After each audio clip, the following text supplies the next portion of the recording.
My own son laughed and said I would get nothing from my ex-wife's $34 million will. But the moment the lawyer opened one final letter, the entire room fell silent. Stay until the end to discover the shocking truth, and don't forget to subscribe for more unforgettable stories. There are moments in life when silence says more than 1,000 words. The day my ex-wife's will was read was one of those moments. I sat quietly in the back corner of the conference room, wearing the same dark blue suit I had owned for nearly 15 years.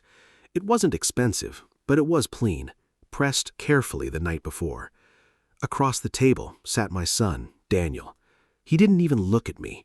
Instead, he leaned back in his chair with the confidence of someone who believed the future already belonged to him. His expensive watch reflected the morning sunlight pouring through the tall office windows.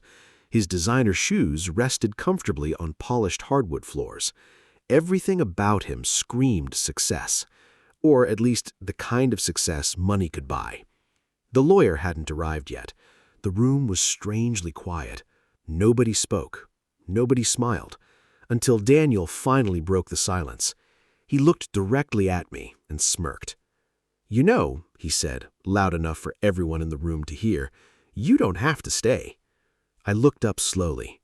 "What do you mean?" He shrugged. "My mother's estate is worth $34 million. He paused just long enough to enjoy everyone's attention.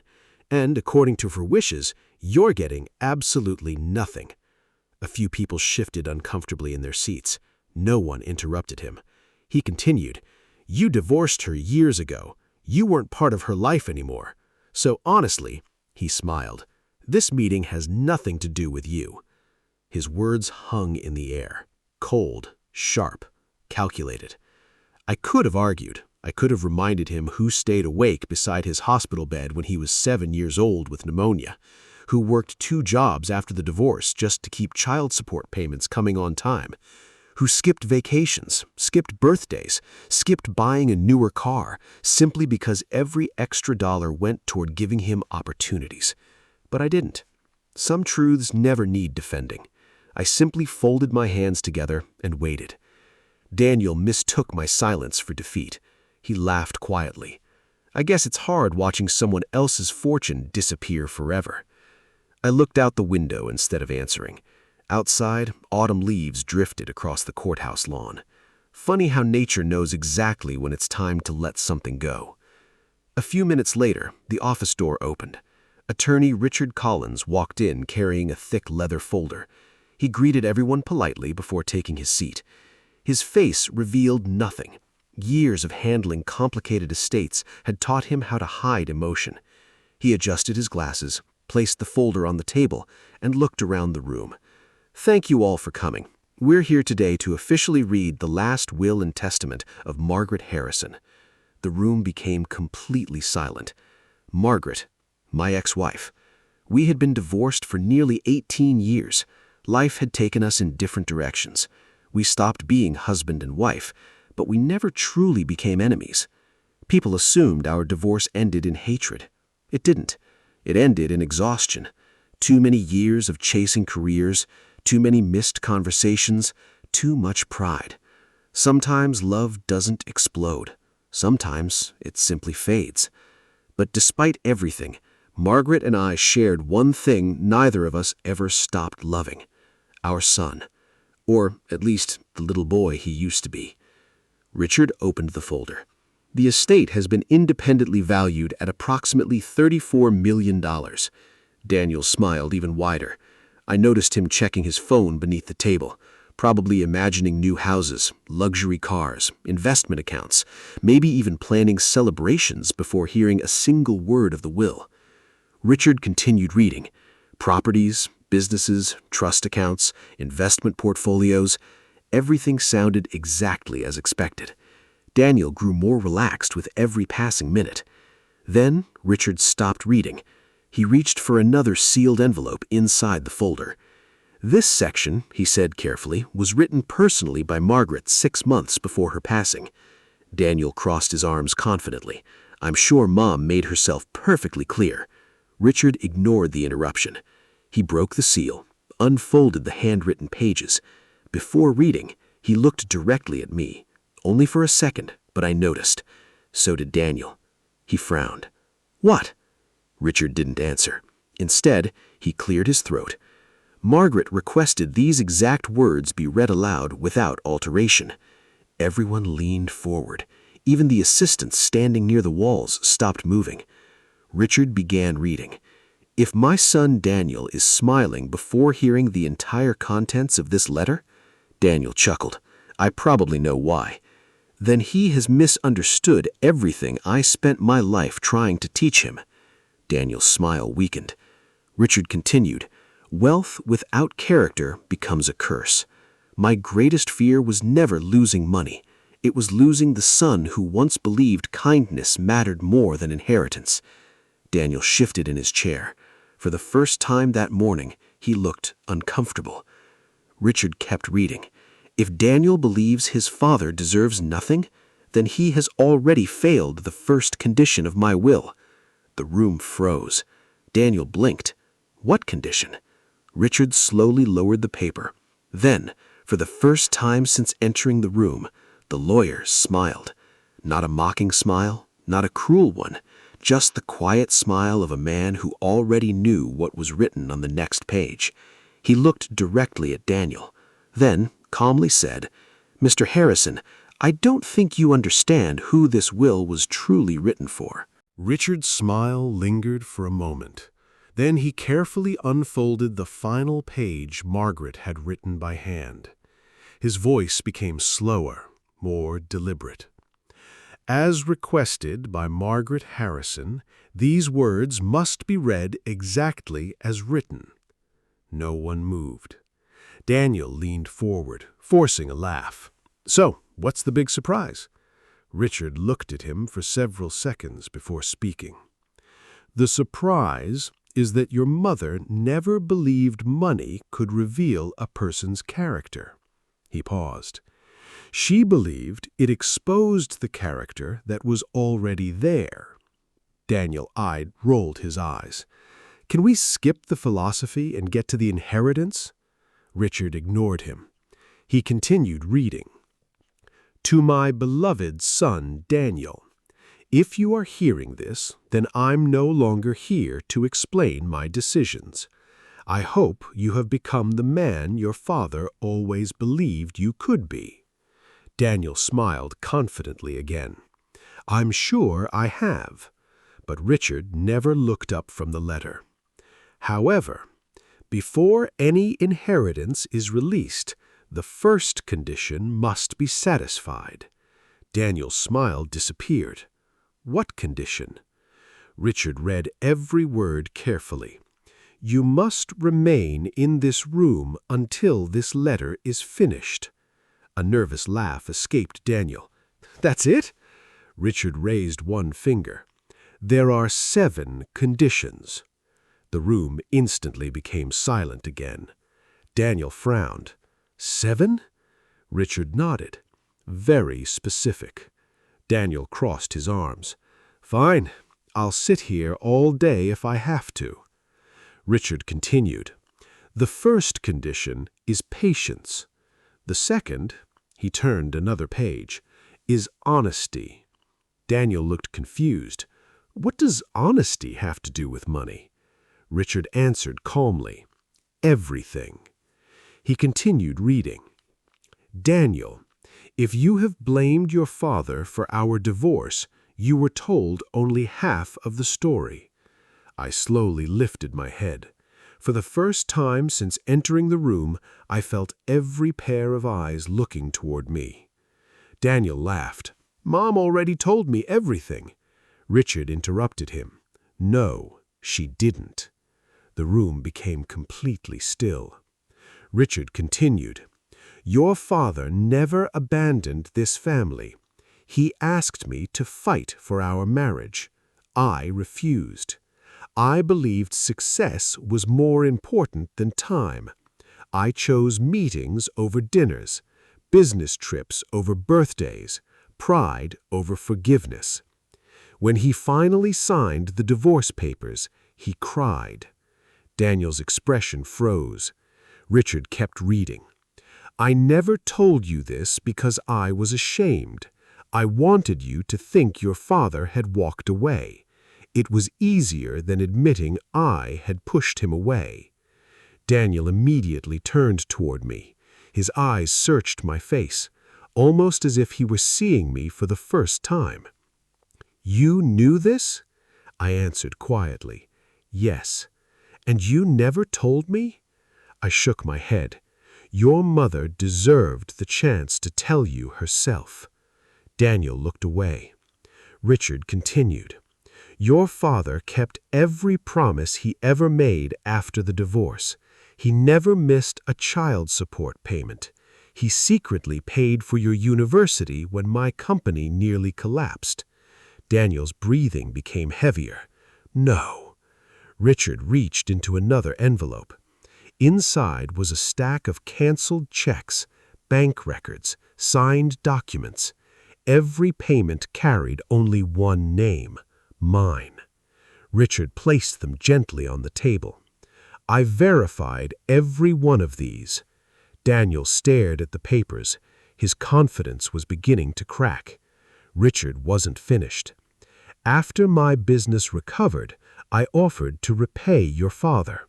He refused. He said, Richard smiled softly before reading the next sentence, a father doesn't send invoices to his son. Nobody spoke. One of Margaret's sisters quietly wiped away a tear. Daniel swallowed hard.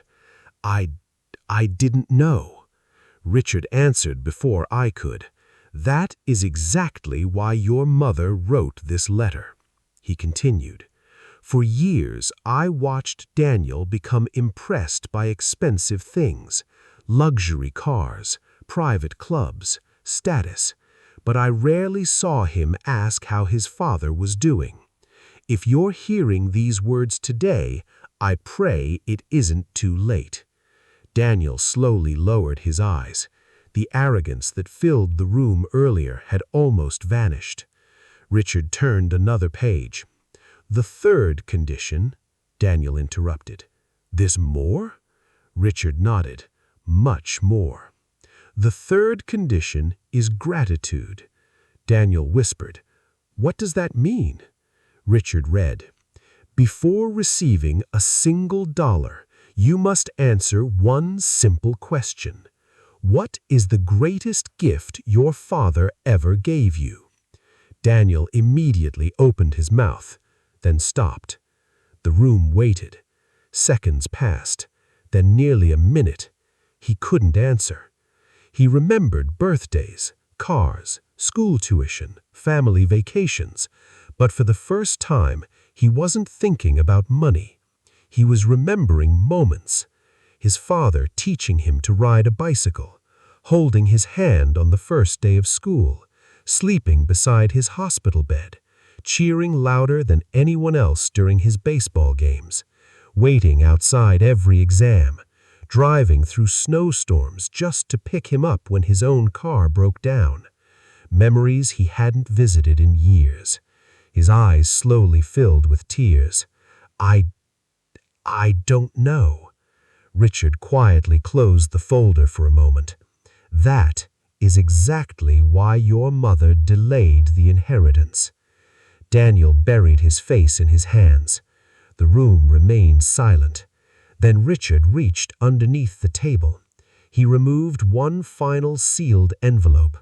Unlike the others, this one had my name written across the front, in Margaret's handwriting. Richard looked directly at me. She instructed me to give you this only after Daniel heard everything written so far. My hands trembled slightly as I accepted the envelope. I hadn't seen Margaret's handwriting in almost 20 years. For a brief second, it felt like time itself had stopped. Daniel slowly looked up. Dad? His voice was no longer filled with pride or anger. It sounded like a frightened little boy. What did Mom write to you? I looked at the envelope, then at my son. I honestly don't know. Richard adjusted his glasses. There is one final instruction. Everyone looked toward him. He smiled gently and said, Mr. Harrison, before you open that letter, your ex-wife asked me one last question, and your answer will determine whether Daniel ever receives the $34 million. No one spoke. The room felt smaller than it had only a few minutes earlier. Every eye rested on the sealed envelope in my hands. Margaret's handwriting brought back memories I had spent years trying to bury. I slowly ran my thumb across the edge of the envelope. Daniel stared at me. His voice was barely a whisper. Dad, please. I want to know. Richard nodded. Margaret instructed that the letter should be read aloud. I carefully broke the seal. Inside was a single handwritten page. The paper carried the faint scent of lavender perfume Margaret had worn for decades. For a moment, I couldn't speak. Richard looked at me. Take your time. I nodded and began reading. To James, if you're reading this, then I never found the courage to tell you these words while I was alive. The room became completely silent. I spent years believing success meant winning every argument. I was wrong. You lost your marriage because I refused to admit my mistakes. I watched you leave our home carrying only one suitcase. But what I never told anyone was that you left everything else behind because I asked you to. Daniel slowly looked at me, his face filled with confusion. Margaret's letter continued. I offered you half of everything. You refused. You said our son deserved stability more than revenge. You signed away houses, investments, businesses, even the vacation home your parents loved. You walked away with almost nothing, not because you were weak, but because you loved Daniel more than you loved money. My hands trembled. Those memories still hurt, not because of what I had lost, but because no one had ever known why I made that decision. Richard quietly lowered his eyes. Even he seemed emotional. Daniel finally spoke. You gave all that up? I smiled sadly. It was just money. You were my son. His lips quivered. But Mom always told me. I know. I never wanted you to hate her. The room fell silent again. I continued the meeting. There is one truth Daniel must hear. For 20 years, every birthday gift that appeared to come from me was actually paid for by his father. Every Christmas when my business struggled, he quietly transferred money into my account. He never asked for credit. He only asked one question. Will Daniel have a good Christmas? Daniel covered his mouth. His breathing became uneven. Richard reached into the folder once again. He placed several old bank statements on the table. Every transfer matched the dates Margaret had written. Every amount came from my account. Every record confirmed her words. Daniel stared at them in disbelief. I called you selfish. I called you a failure. I told everyone Mom built everything alone. I answered softly. Mom did build an incredible life. I was proud of her. There was never a competition. Daniel closed his eyes. Tears rolled down his face. For years, he had judged me without ever asking for my side of the story. Margaret's letter continued. James, if Daniel apologizes today, please don't make him earn your forgiveness. I already punished myself enough by waiting until after my death to tell him the truth. I stopped reading. The words blurred through my tears. Daniel slowly stood up. He walked around the long conference table. No one stopped him. He reached my chair. Then, without saying a word, he knelt beside me, just like he had when he was a little boy, asking me to tie his shoes. I'm sorry. His voice broke. I'm so sorry. I believed lies. I judged you. I forgot who raised me. The room remained completely silent. I placed my hand on his shoulder. "I forgave you long before today." He looked up in disbelief. "You did?" "A father's heart doesn't keep score." Daniel buried his face against my shoulder. For the first time in years, he cried like a child. Several people quietly wiped away tears. Even Richard removed his glasses for a moment. After a long silence, he finally spoke. "There is still one final section of Margaret's will." Daniel slowly returned to his seat. His expensive suit no longer mattered. Neither did the luxury watch or the confidence he had entered the room with. He looked like a completely different man. Richard opened the final folder. "This section determines who ultimately controls the $34 million estate." Daniel swallowed nervously. He no longer looked excited, only anxious. Richard read carefully. "Daniel, if your apology today was motivated by money, you will receive nothing." The room froze. But if your father believes your heart has truly changed, then only he has the legal authority to release your inheritance." Daniel stared at me. His face turned pale. "What?" Richard nodded. "Your mother appointed only one person with the power to approve or deny the inheritance." He slowly turned toward me. "James Harrison." The room fell completely silent. $34 million. And the final decision was no longer in Daniel's hands. It was in mine. Richard folded the will carefully.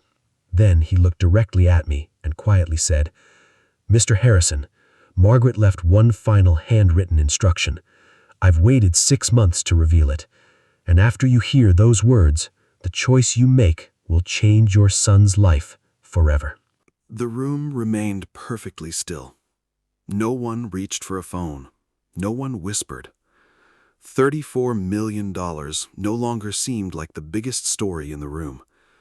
Richard carefully unfolded the final handwritten note. His voice softened. "Margaret wrote these words just 3 days before she passed away." He looked at me. "She asked that no one interrupt until every word had been read." He began. "James, if you're hearing this, then life has given you one final opportunity to show Daniel what unconditional love looks like. I know I don't deserve to ask you for one more favor, but I'm asking anyway. If our son sincerely repents, please don't punish him the way I punished you. I spent years believing justice meant making people feel the same pain they caused. I finally learned that forgiveness changes more lives than revenge ever could." A tear rolled down my cheek. Richard continued, "I built $34 million, but your father built something I never could, a heart that never stopped loving. If Daniel has truly changed today, then let his inheritance become a new beginning, not a reward for who he was, but an opportunity for who he can still become." Richard folded the letter. His eyes met mine. "The decision is yours, Mr. Harrison." The room waited. Daniel slowly stood.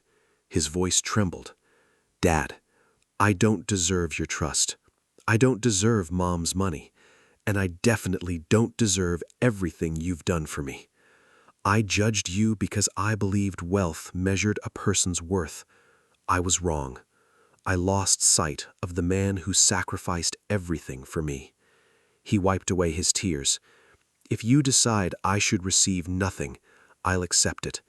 For the first time in my life, I understand that losing your respect would hurt far more than losing $34 million.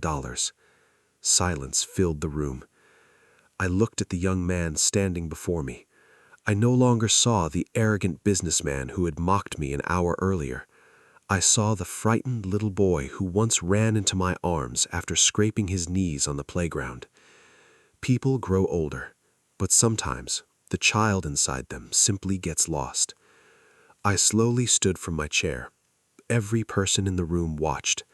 I walked toward Daniel. He lowered his head, unable to meet my eyes.